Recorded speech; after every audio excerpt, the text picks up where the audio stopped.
esclarecer que essa conversa do irmão Bigode deu com o café lá não procede não, viu? Lucas capítulo 16.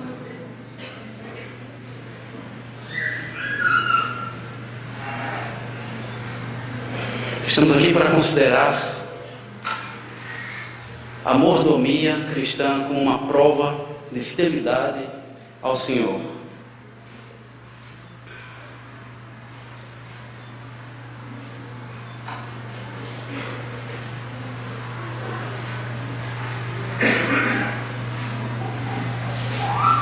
Lucas 16, versos 10 e 11. Quem é fiel no pouco, também é fiel no muito. Quem é desonesto no pouco, também é desonesto no muito. Assim, se vocês não forem dignos de confiança em lidar com as riquezas deste mundo ímpio, quem lhes confiará as verdadeiras riquezas? Vamos orar mais uma vez, queridos. Pai bendito, Deus de amor, muito obrigado, Senhor. Muito obrigado por ter nos salvado. Que alegria, que segurança, que esperança poderosa, firmada no rico Deus. Muito obrigado por o Senhor ter se importado em nos salvar. Obrigado, Senhor, por este encontro, pelas considerações da Tua palavra. Ó Deus, não nos permita sairmos daqui da mesma maneira como chegamos. Dá-nos introspecção, dedicação, humildade, reverência, amor, respeito pelo Senhor, paixão pelas almas perdidas. Leva-nos pelo Teu santo caminho, Senhor. Nesses últimos dias, quando a Tua igreja tem se mostrado negligente, ao Senhor toda a honra e toda a glória, em nome do Senhor Jesus. Amém. Estes dois versículos se encontram inclusos num trecho maior que vai dar o significado, que vai dar a base para nós compreendermos o que o Senhor Jesus Cristo está dizendo. Então nós vamos ler, por gentileza, o mesmo capítulo 16, de 1 a 13. Jesus disse aos seus discípulos: o administrador de um homem rico foi acusado de estar desperdiçando seus bens. Então ele o chamou e lhe perguntou: que é isso que estou ouvindo a seu respeito? Preste contas da sua administração, porque você não pode continuar sendo administrador. O administrador disse a si mesmo: meu senhor está me despedindo. Que farei? Para cavar não tenho força, não era bom na agricultura, e tenho vergonha de mendigar. Já sei o que vou fazer para que, quando perder o meu emprego aqui, as pessoas me recebam em suas casas. Então chamou cada um dos devedores do seu senhor. Perguntou ao primeiro: quanto você deve ao meu senhor? 100 potes de azeite, respondeu ele. O administrador lhe disse: tome a sua conta, sente-se depressa e escreva 50. A seguir ele perguntou ao segundo: e você quanto deve? 100 tonéis de trigo, respondeu ele. Ele lhe disse: tome a sua conta e escreva 80. O Senhor elogiou o administrador desonesto, porque agiu astutamente. Pois os filhos deste mundo são mais astutos no trato entre si do que os filhos da luz. Por isso eu lhes digo: usem a riqueza deste mundo ímpio para ganhar amigos, de forma que, quando ela acabar, estes os recebam nas moradas eternas. Quem é fiel no pouco também é fiel no muito, e quem é desonesto no pouco também é desonesto no muito. Assim, se vocês não forem dignos de confiança em lidar com as riquezas deste mundo ímpio, quem lhes confiará as verdadeiras riquezas? E se vocês não forem dignos de confiança em relação ao que é dos outros, quem lhes dará o que é de vocês? Nenhum servo pode servir a dois senhores, pois odiará um e amará outro, ou se dedicará a um e desprezará outro. Vocês não podem servir a Deus e ao dinheiro. O contexto dessa passagem: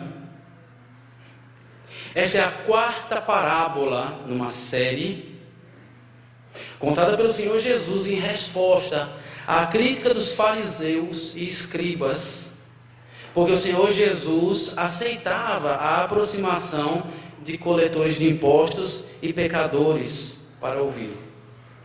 Se você voltar para o capítulo 15, verso 1, que é onde está esse desafio, que a partir daí ele começa com as respostas através de parábolas, porque o sentido das parábolas está sempre naquilo que as provocou. Então, se nós queremos entender a parábola, você volta até onde houve uma situação, uma tensão, uma pergunta, um questionamento, e aí as parábolas vêm como resposta dessa situação. Capítulo 15, verso 1, ele diz: aproximavam-se dele todos os coletores e os pecadores para ouvi-lo.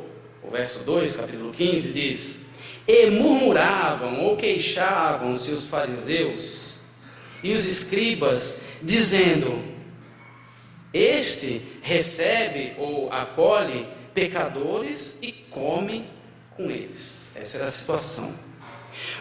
As três primeiras parábolas que vêm a partir desse momento, elas têm o mesmo formato.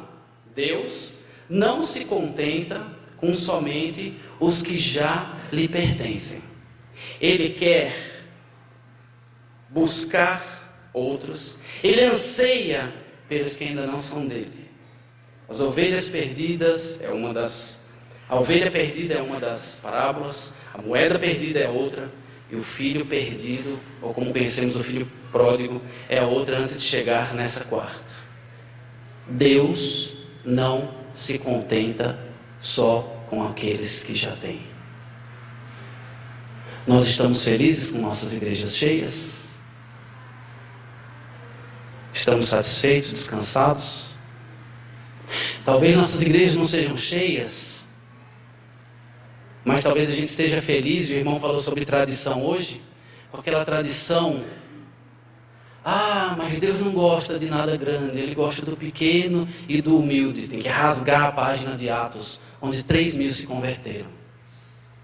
Deus gosta de gente se convertendo, e Ele deu o trabalho dessa semeadura, dessa pesca, para mim e para você. O Senhor Jesus estava se referindo às ovelhas perdidas da casa de Israel, a quem era pregada a chegada do reino dos céus. O evangelho do reino, mencionado nos 4 evangelhos para nós, não é o evangelho da graça que nós pregamos. O Messias veio aqui e ele disse: arrependam-se, mudem a atitude de vocês, porque o reino dos céus está próximo. Claro que o reino dos céus estava próximo, o rei estava ali presente. E porque o povo de Israel não mudou a sua atitude, isso foi interrompido. Não que o Senhor Jesus Cristo tivesse sido pego de surpresa, ele já sabia. E a partir daí, você entra em Atos e não se fala mais em evangelho do reino. O reino milenar que há de vir. O reino dos céus instituído na terra, com o Senhor Jesus Cristo governando sobre todos. É interrompido isso, e a partir de Atos o que se ouve falar é o evangelho da graça, que eu e você pregamos. Repare só em Mateus 10, de 6 a 7. E se nós não considerarmos essa diferença entre o evangelho do reino, que o Senhor Jesus Cristo falava, e que vai voltar a ser pregado durante os 7 anos de tribulação, se nós não diferenciarmos isso do evangelho da graça que nós pregamos, a gente tem problemas com as parábolas e com os ensinos do Senhor Jesus Cristo, e mistura o que é salvação e o que não é salvação da alma. Mateus 10, 6 e 7 diz: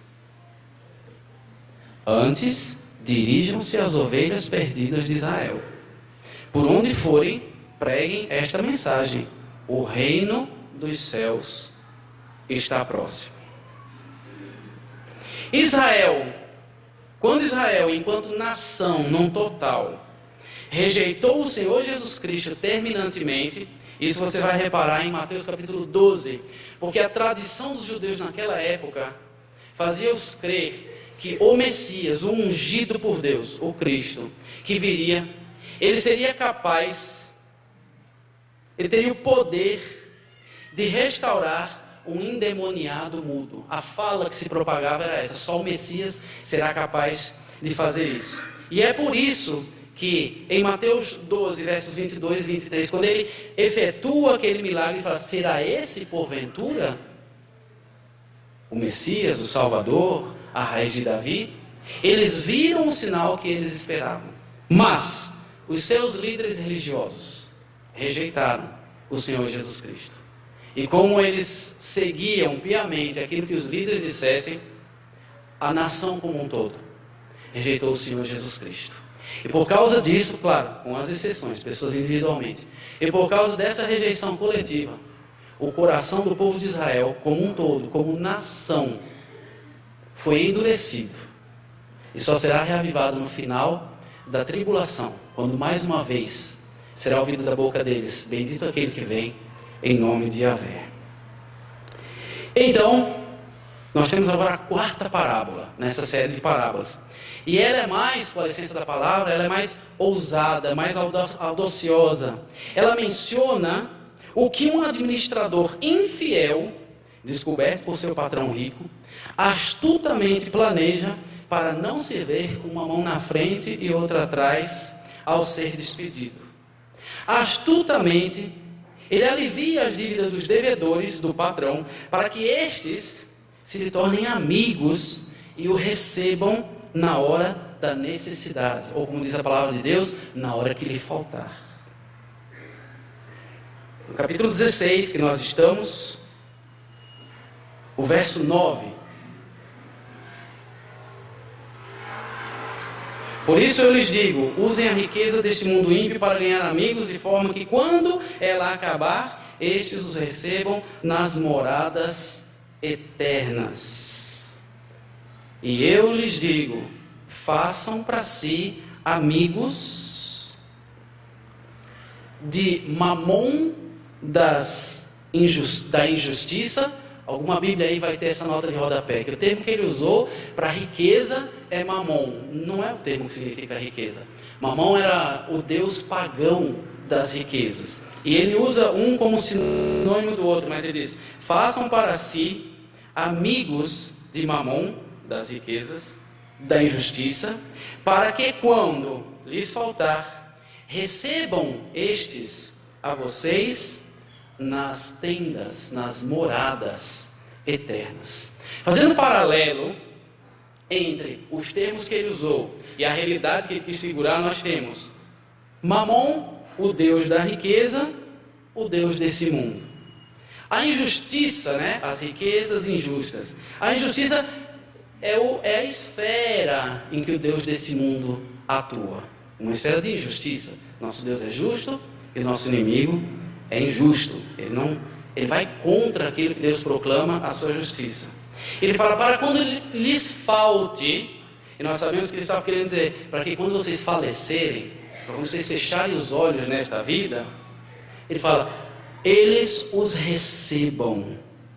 Porque aí essas pessoas que antes estavam numa esfera de injustiça, ou seja, perdidos, agora eles vão estar lá para nos receber, nós os que já cremos, quando nós fecharmos os olhos aqui. Ora, quando fecharmos os olhos aqui, vamos para a presença do Senhor Jesus.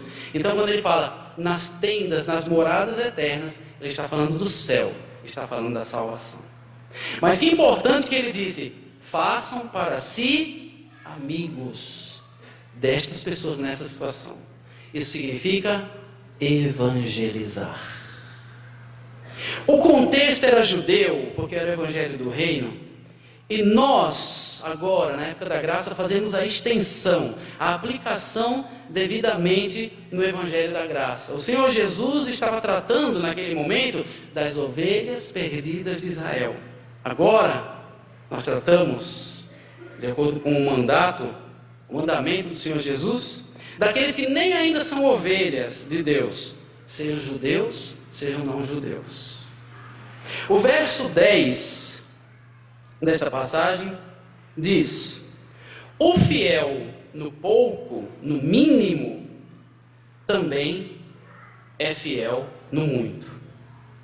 E o injusto no mínimo, no pouco, é também injusto no muito.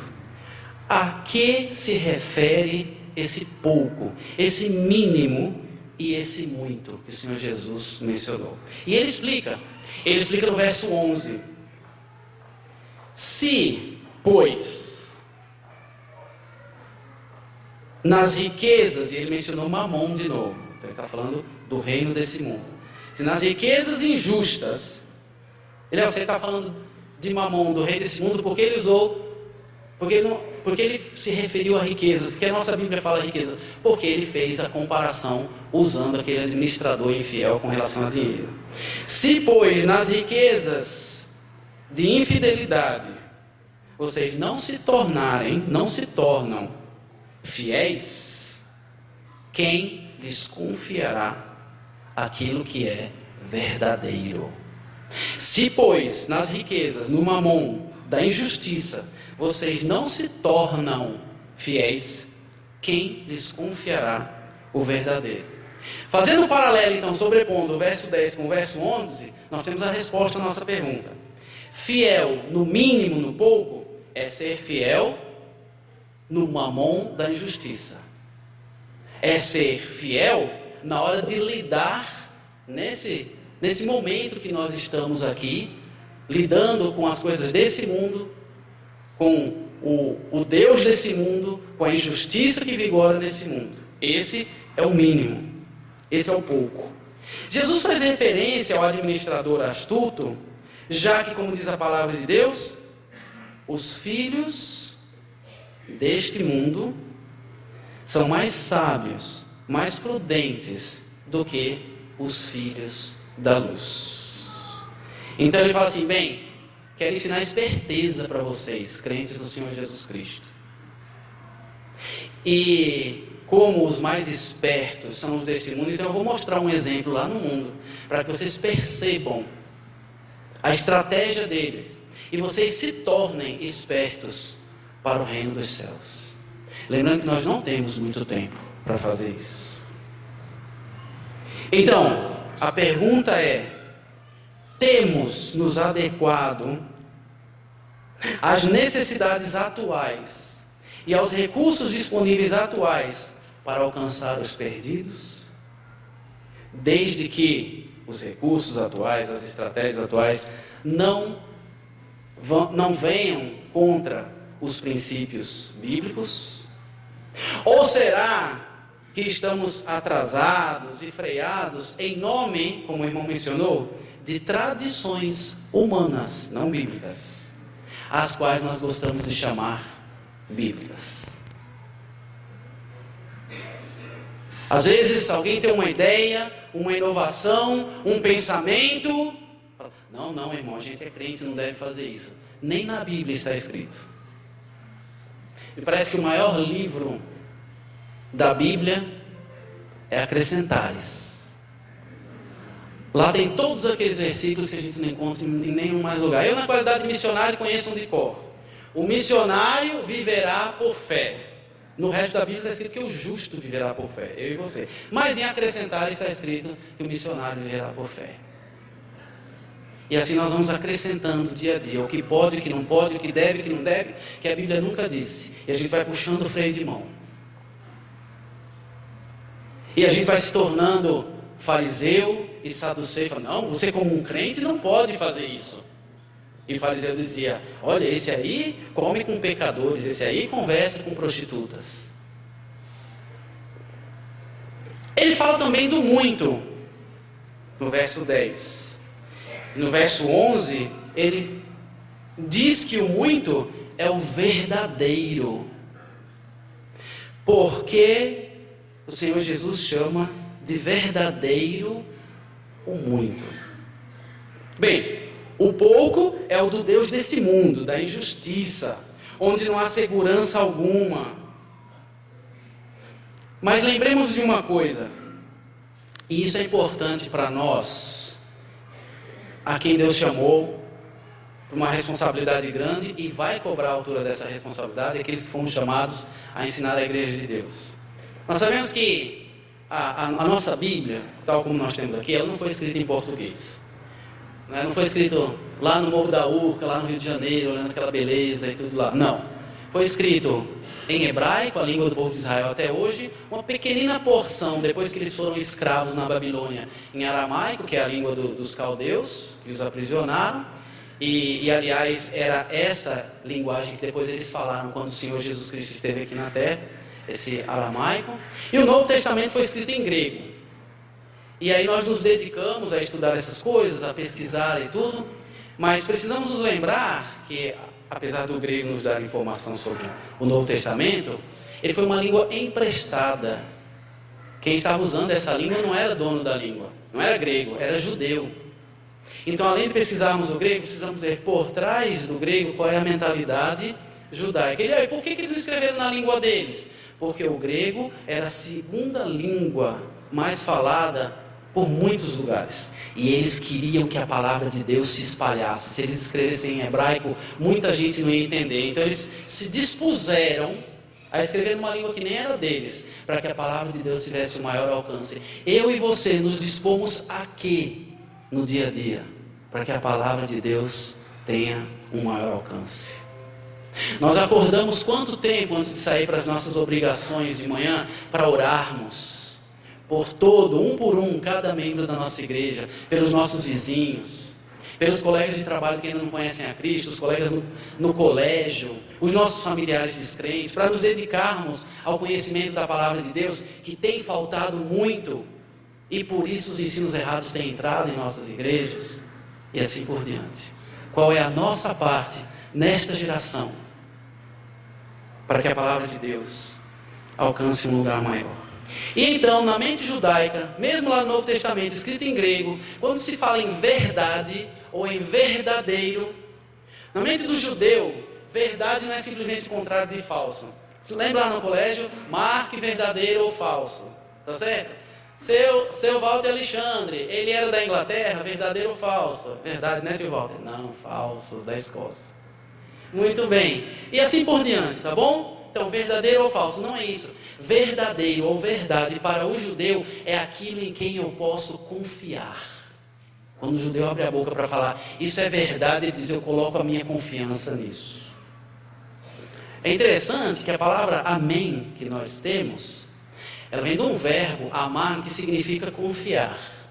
E todas as vezes que o Senhor Jesus Cristo disse, em verdade vos digo, ali estava escrito, amém, amém, eu lhes digo. Por quê? Porque ele estava dizendo, pode confiar no que eu vou lhe dizer agora. Ele vinha com umas verdades assim para chacoalhar o pessoal. E se o Senhor Jesus Cristo, sem dizer pode confiar no que eu lhe digo, já é de confiança, quanto mais quando ele diz pode confiar no que eu lhe digo. E verdade para Deus é aquilo em que se pode confiar. O mundo agora, não governado pelo Senhor Jesus Cristo, é injusto, inseguro, não confiável. Mas o reino que Ele há de estabelecer aqui na terra, o seu reino milenar, é um reino verdadeiro. É um reino em que se pode confiar. É um reino quando e onde finalmente justiças sociais, tudo que a gente gostaria que existisse nessa terra, vai acontecer. O Senhor Jesus Cristo está falando, quando Ele diz, quem lhes confiará o que é verdadeiro? Ele está falando do governo dos santos, sob a liderança de Jesus durante o milênio. E nós que somos da época da graça, onde nos enquadramos nessa situação? Eu e você, agora, da igreja. Aos da graça, nós temos 2 Timóteo, capítulo 2. O verso 12 diz: se perseverarem, ou a palavra também quer dizer, se aguentarem, se ficarem firmes, se suportarem, também, 2 Timóteo 2,12, para quem não tinha achado. Então, se suportarmos, se perseverarmos, se aguentarmos, junto com Ele reinaremos. Se o negarmos, que quer dizer, se contradizermos, se quebrarmos o nosso voto, se abnegarmos, também Ele nos negará.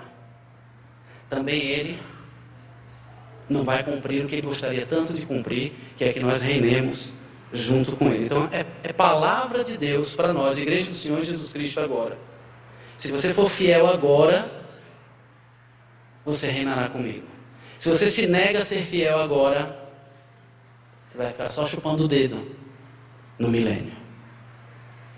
Eu fico grato a Deus mais uma vez, porque o irmão Neudes, o tio Walter, já adiantaram coisas importantes a respeito dessa fidelidade. Nós não temos amado, irmãos.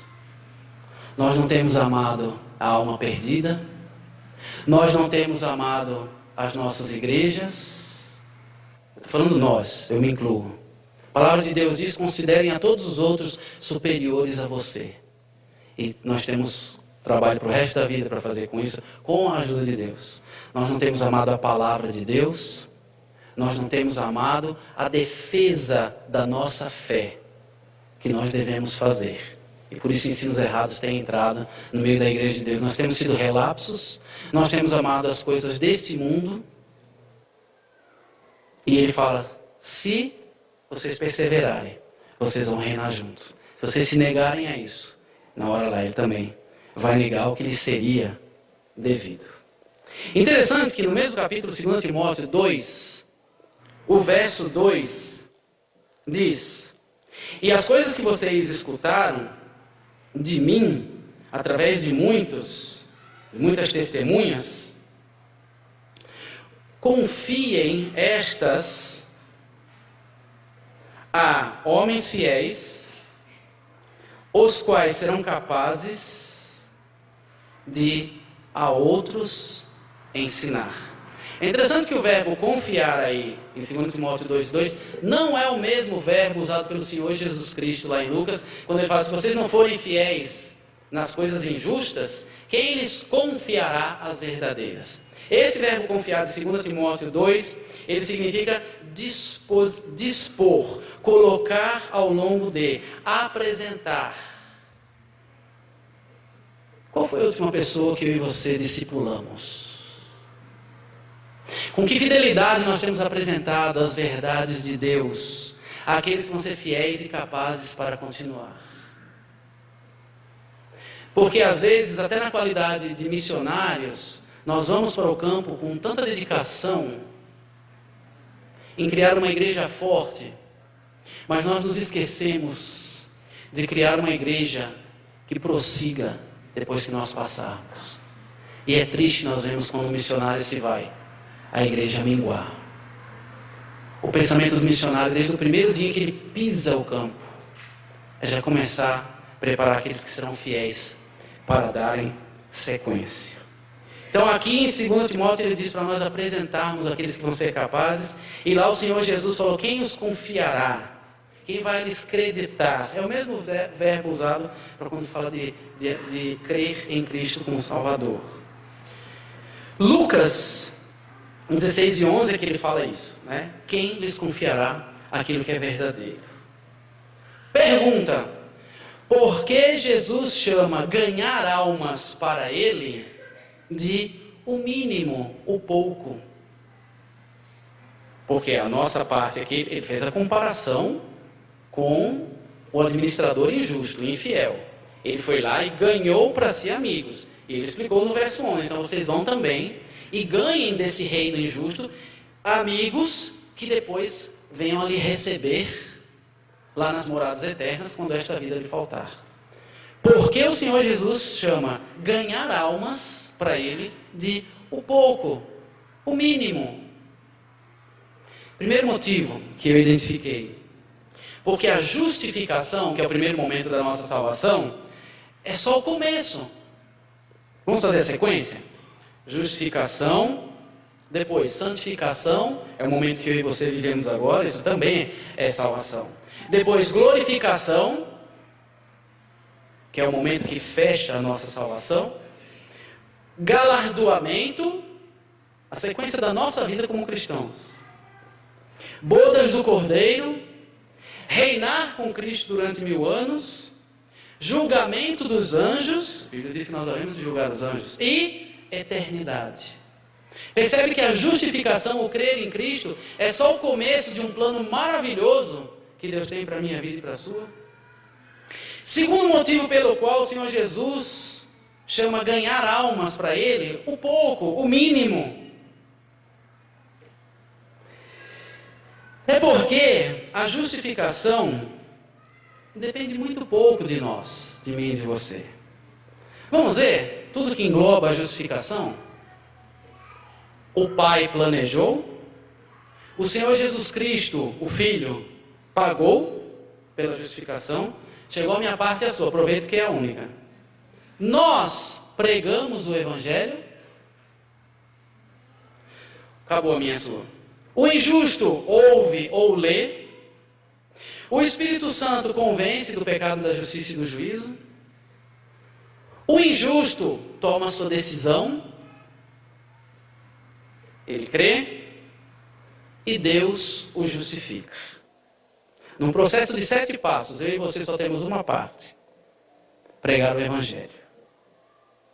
Mas a justificação é importantíssima, Eliel, é a base de todo o resto. A nossa parte é importantíssima. A palavra de Deus diz: como ouvirão se não há quem pregue? Se é verdade que nós consideramos essa parte, que o Senhor Jesus chamou de mínima, de pequena, se é verdade que nós damos todo esse valor a ela, por que nós não temos feito isso? Por que nós chegamos em casa, do trabalho, do colégio, e a gente está muito cansado para pegar as coisas, juntar a família e fazer uma visita evangelística? Estudar a Bíblia com alguém. Por que a gente está tão ocupado, mas o nosso Facebook, nosso WhatsApp está cheio de mensagens e nós respondemos a todas elas? E nós assistimos os seriados do Netflix e os filmes e etc. Mas o crente no Senhor Jesus Cristo não memoriza mais pelo menos um versículo por semana. E aí a gente diz que luta contra o pecado. De que maneira guardará jovem puro o seu caminho? Observando segundo a tua palavra. De todo o coração te busquei, não me deixes fugir aos teus mandamentos. Guardo no coração, isso é uma expressão para memorizar, a tua palavra, para não pecar contra ti. E a gente diz que a palavra de Deus é importante para nós, mas os nossos atos vão para o lado contrário. E nós dizemos que a justificação, que pregar o Evangelho é a base de tudo. E no dia a dia não é isso que é importante para nós. O amor se esfriou. Quanto trabalho realmente evangelístico nós realizamos enquanto igreja, enquanto indivíduos?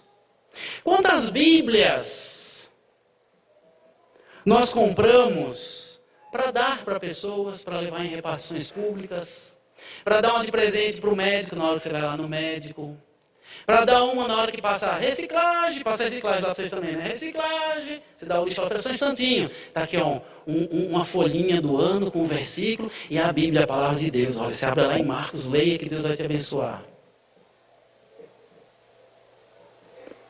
Podemos gravar CDs com músicas, com mensagens, com filme Jesus, entregar para as pessoas. Você fala, puxa, ganhei um CD, ganhei um DVD, como assim? Ela vai pelo menos sentar para ver o que é que tem ali. Investimos em Libras, irmãos. Eu não estou falando Libras lá de perto do tio Walter, não. Essa Libras aqui, eu estou falando dessa aqui, ó, da irmã. Eu quero dizer uma coisa para você. Vai parecer coisa penteca, tá bom? Mas não é. Se você se dedicar a Libras, isso aí, ó, Deus vai começar a trazer surdos, mudos, para ouvir a palavra de Deus com você.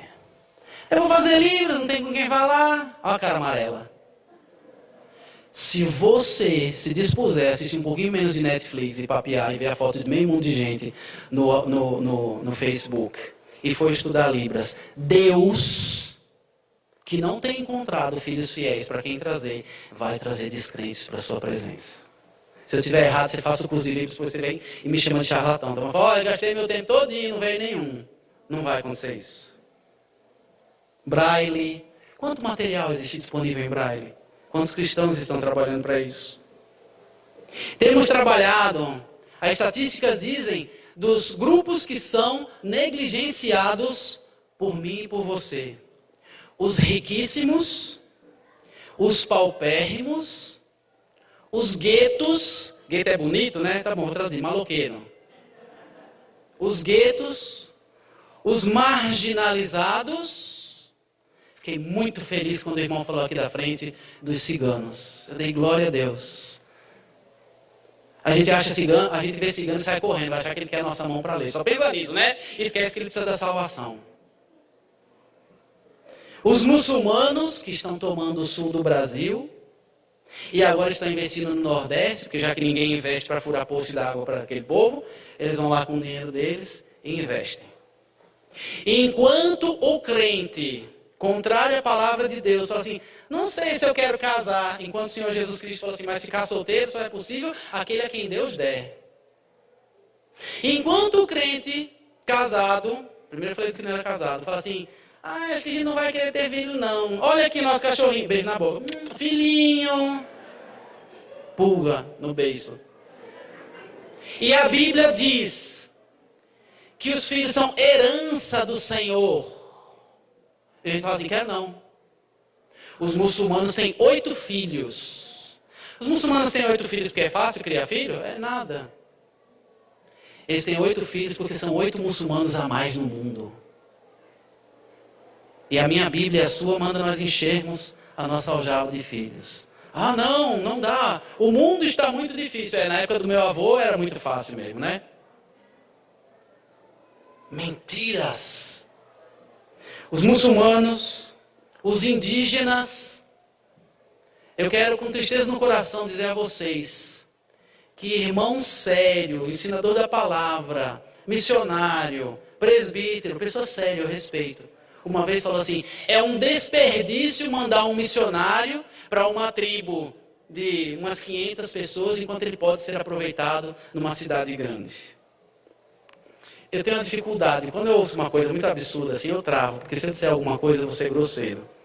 E a minha resposta teria sido, sua mãe não está lá, né?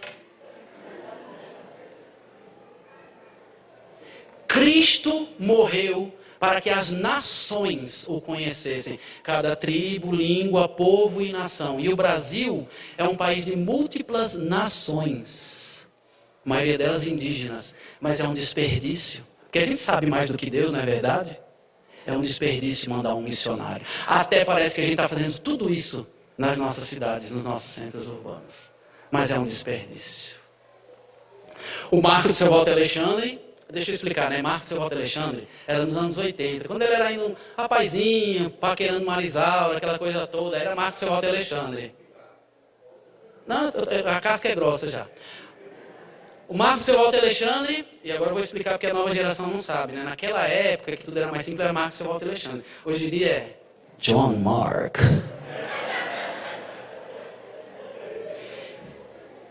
E o Marco do Seu Walter Alexandre, John Mark, ontem falou aqui que fazer 2 xerox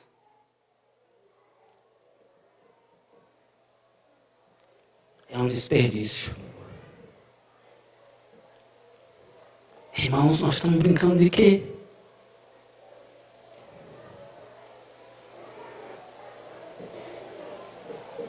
Os sertanejos têm sido negligenciados. Os ribeirinhos amazonenses, creches, asilos, doentes terminais, trabalhos sociais com fins evangelísticos. Você sabe tocar violão? Abre um curso na sua igreja no meio da semana, violão, piano, seja lá o que for, cobre bem baratinho para atrair as pessoas. Sabe ensinar inglês, espanhol, alguma coisa? Comece um curso, ensine inglês, vai ensinando versículo para eles, etc. Faça alguma coisa, pintar pano de prato. Não, a gente está muito ocupado com coisa que não vai subir para o céu conosco. O amor tem se esfriado, irmãos.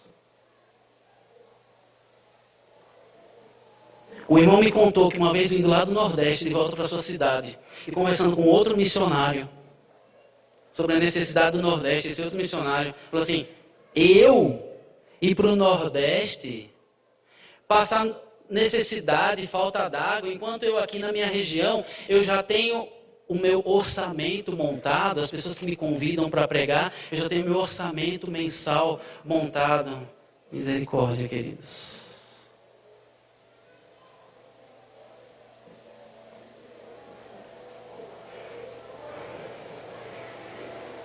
E oração? Quanto tempo nós dedicamos à oração? Graças a Deus, pelas igrejas por onde temos passado, temos visto os irmãos orando por missões, por missionários, contribuindo com missionários, mas me parece que tem faltado nós orarmos assim: Senhor, dê-nos o privilégio, a honra de se levantar um casal missionário da nossa igreja e nós mandarmos para o campo. E depois sustentar esse missionário.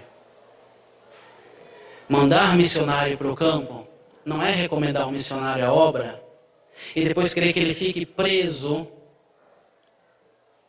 para servir a própria igreja. Ou o missionário querer ser recomendado para ficar sentado esperando para pregar em aniversário, conferência. Olha eu aqui, né? Vai ser a última vez a minha, de certo. Aniversário, conferência, acampamento, tudo no mundo. Missionário, como já disse um irmão lá atrás, é aquela pedrinha que a igreja tira lá na frente, onde ela não pode alcançar. Irmão, estamos orando para Deus mandar um missionário para a nossa igreja. Hã? Irmão, estamos orando porque tem uma cidade vizinha aqui, a 30 quilômetros, que não tem nenhum trabalho do Senhor. Estamos orando para Deus mandar um casal de missionário. Cidade vizinha, a igreja se planeja e vai fazer a evangelização lá. E sente a honra de começar um novo trabalho.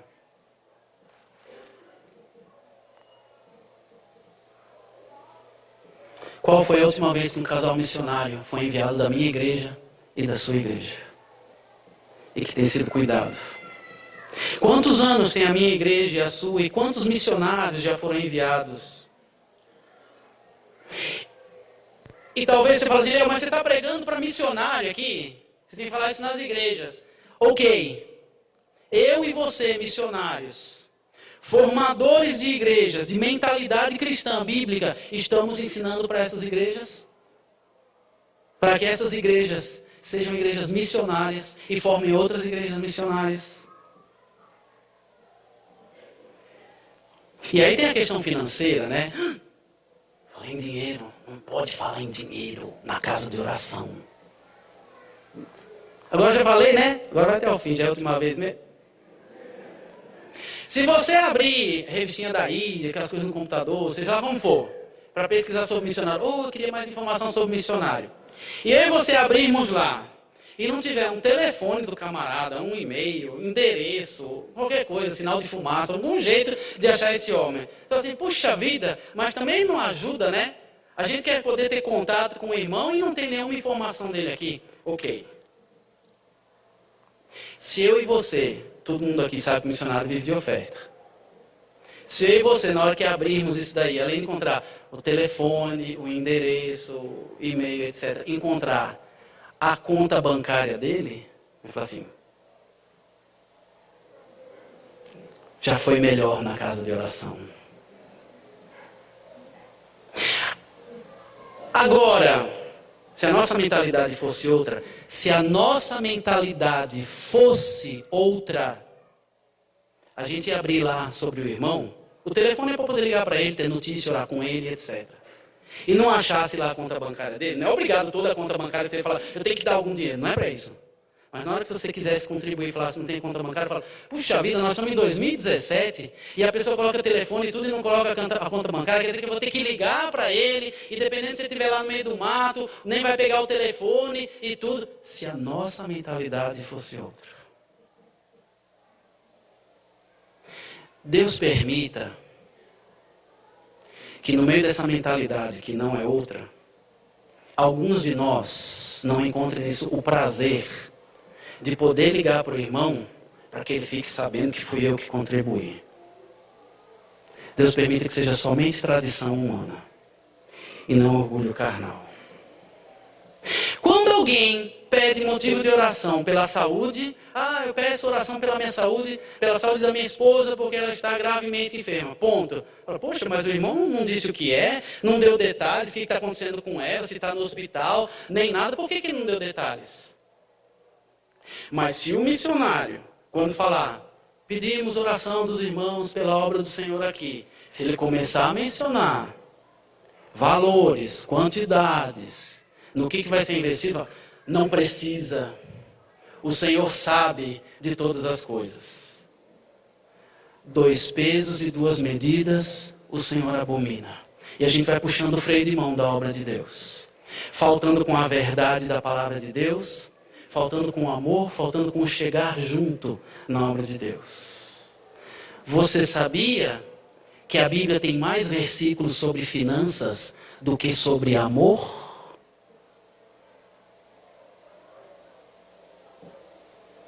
O que é missionário? O que é campo difícil? Porque eu vou falar uma coisa para vocês, e eu vou responder se eu estiver sendo hipócrita quando eu chegar no tribunal de Cristo. Campo difícil é Deus mandar a gente para algum lugar e a gente se negar aí para ficar onde é mais confortável. Porque vai ser muito difícil quando ele chegar na presença de Cristo, no tribunal de Cristo, e se afastar envergonhado. Porque a melhor coisa na minha vida e na sua vida é estarmos no centro da vontade de Deus. Ainda que seja lá no Iraque, onde quando vai dando 5 horas da tarde, a mãe fala: meu filho, recolhe os brinquedos aí que já vai começar a estourar a bomba. O melhor lugar é estar no centro da vontade de Deus. E eu e você precisamos perguntar ao Senhor: Senhor, qual é a minha parte para que a salvação se espalhe nesse mundo? Temos que ser fiéis, mas nós não temos amado. E a prova disso é o que o irmão mencionou agora há pouco.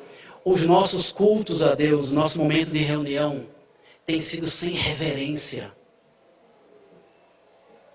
O que espelha o restante da nossa vida. O que é campo difícil, se o Senhor Jesus está conosco? E quanto à vontade de Deus, e quanto ao tribunal de Cristo, substituições, nós temos substituídos por aqueles versículos lá de acrescentares. E o missionário agora é aquele que faz o papel da igreja, porque a igreja, na hora que chega em casa, precisa descansar, que está muito cansada. Então a nossa igreja precisa de um missionário. Para quê? Para fazer tudo, para evangelizar, para dar estudo bíblico, para discipular. Nós temos feito substituições e nós temos entendido que estamos fazendo a vontade de Deus para a nossa vida. Se, eu estou na abertura 2 vezes por mês. Qual é o seu trabalho para Jesus? Eu estou na abertura 2 vezes por mês. Qual é o seu trabalho para Jesus? Eu sou professor de escola dominical. Qual é o seu trabalho para Jesus? Eu toco no louvor. Acabou ali. O resto da nossa vida é o que nós bem quisermos fazer. Não é isso que está escrito na minha Bíblia e nem na sua. Os nossos dons e os nossos talentos na presença de Deus. Mas há uma saída. Graças a Deus que o nosso Deus é um Deus que nos ama. E Ele aponta o erro, mas também aponta a solução. Quando lá em Lucas 16, verso 11, Ele diz: se vocês não se tornarem, é como o trecho na língua original diz, se vocês, nas coisas injustas desse mundo, nas riquezas injustas desse mundo, ou seja, em conseguir amigos, pessoas salvas para a eternidade, não se tornarem fiéis. Queridos, eu acho que não é pretensão minha dizer que eu e você, em alguma área, temos falhado em ser fiéis. Eu acho que não é pretensão minha, atrevimento meu dizer que nós podemos orar ao Senhor e falar: Senhor, mostra o que mais o Senhor tem para mim, enquanto servo teu, para te servir, para fazer a tua vontade. Cada um de nós ainda resta uma transformação a ser feita. Ainda restam arestas na minha vida e na sua a serem cortadas para nós sermos mais e mais parecidos com o Senhor Jesus Cristo. E aí a resposta está no verso 11. Se vocês não se tornarem fiéis nas riquezas desse mundo, quem lhes confiará aquilo que é verdadeiro? Aquilo que é de confiança, aquilo que é divino. Hoje é tempo, irmãos, de nós nos tornarmos mais parecidos com o Senhor Jesus Cristo. Abrirmos mão daquilo que não vai subir para o céu conosco. Eu não estou dizendo que é errado sair para tomar um sorvete, vai assistir um filme, vai assistir futebol, seja lá o que for, vai conversar com um amigo, mas a pirâmide está terminantemente colocada de ponta cabeça. Nenhuma pirâmide colocada de ponta cabeça para em pé. O que era para ser a base da minha vida e da sua, virou o se sobrar tempo. E o que era o se sobrar tempo, virou o vazio que eu vou para o nosso dia a dia. E Deus nos deu esse livro grosso, maravilhoso aqui. Tem muita coisa para estudar. Muito para se dedicar tempo e inteligência. Não importa. Clamemos a Deus, Senhor, me ensina a amar a alma perdida como o Senhor Jesus Cristo amou e continua amando. Me ensina a amar a Tua palavra como ela é importante para o Senhor. Me ensina a olhar para cada um dos meus irmãos e entender que eles são superiores a mim. E juntarmos-nos para fazer a obra de Deus. Ainda é tempo de nós nos tornarmos. Deus nos chama para uma mudança de atitude, que só pode ocorrer na dependência dEle. Mas ainda é tempo de nós nos tornarmos. Deus abençoe. Amém.